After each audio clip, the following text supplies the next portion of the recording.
Criminal cases are almost exclusively funded by the public, by the taxpayer. And all we're asking for is a reasonable rate of pay to reflect the work we do. Now, what one has to bear in mind is that the current negotiations with the Ministry of Justice are against a background of fees being stagnant for 20 years. And that means, in real terms, our fee income has dropped, once you take 20 years' worth of inflation into account, by over 20%. And so to talk about a fee rise is actually a complete misrepresentation of what the government is offering. But of course, they're not offering it now. They're offering it, as Zaid was saying in his interview, 3 or 4 years down the line, and we can't wait that long.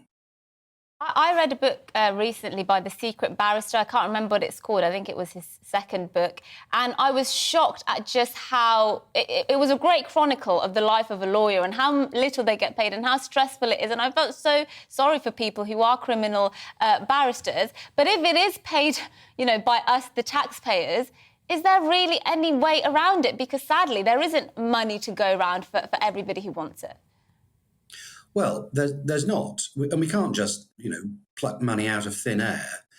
But it seems to us as a profession, and certainly me as an individual, that society needs to invest properly in the essentials that we all require.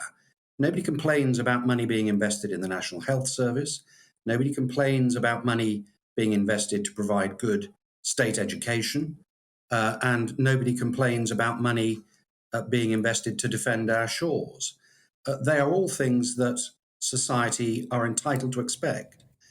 But society is also entitled to expect proper investment in a justice system which protects not only the innocent, but also properly prosecutes the guilty. And if the system is such that that isn't happening effectively, it's just as serious as hospitals not being able to treat the sick and the elderly.